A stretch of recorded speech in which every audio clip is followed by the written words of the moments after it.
कि जो पूरा ऊपर तक जंगली का डाली था और उस पर चढ़ कर और वो पानी में कूद रहा था। क्या हर साल आपको सुनने को मिलता है कि इस पोखरा में, इस नदी में एक बच्चा डूबकर मर गया।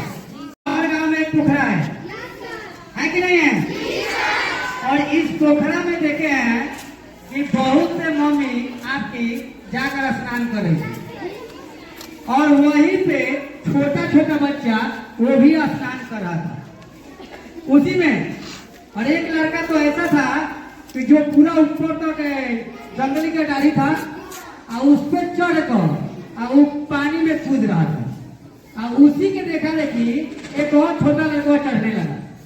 यदि आपकी मम्मी नदी में, पोखरा में जा रही है तो उसका अनुकरण छोटा बच्चा करेगा।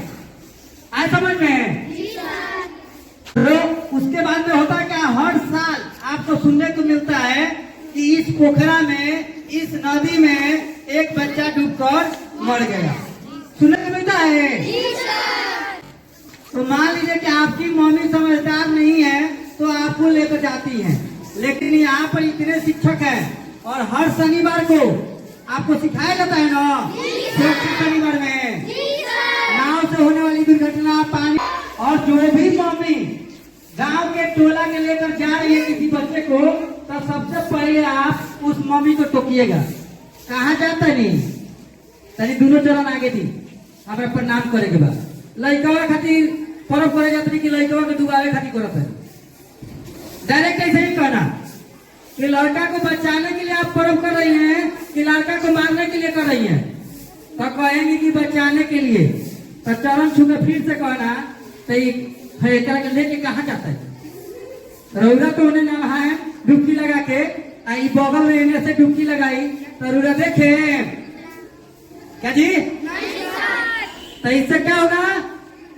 फिर घटना घटेगा और फिर न्यूज में आएगा, पेपर में आएगा कि इस विद्यालय का, किसी न किसी विद्यालय का बच्चा होगा, इस विद्यालय का बच्चा इस गांव के पोखरा में जाकर डूब गया और मर गया, इस नदी में डूब गया और मर गया। तो हम लोग पहले क्यों ना सचेत हो जाए? हो जाए कि नहीं? जोर से बोलो। तो आपके गांव से जो भी मम्मी या दीदी जो भी जा रहा है और छोटा छोटा सा नुआ के लेकर जा रहा है, तो सबसे पहले उनका चरण पकड़ लीजिएगा। कुछ मम्मियां ना समझ के कारण अपने बच्चे को खो देती है। बहुत दुख होता है कि बच्चा छोटा छोटा जाता है और उसी में रह जाता है। तो आप ध्यान देंगे ना। तो इस गांव में चाहे इस स्कूल में पढ़ने वाले जो भी बच्चे हैं, ऐसा घटना नहीं होने देंगे। मम्मी लोग को रोक सकते हो और आप चले जाओगे क्या? हाँ, गई थी ना? झूठ मत बोलो, गई थी कि नहीं? तो आम से कल भी मम्मी जाएगी शायद, कल भी जाता है लोग। हाँ, तो कल पैर पकड़ लेना, मम्मी हमारा खातिर मत जाए, है ना? दादी कहती हैं आप में से कोई अगर चला गया और कोई बता दिया कि ये बच्चा गया था मम्मी के साथ में, तो कल धुलाई करेंगे अच्छा से। आगे ना समझ में?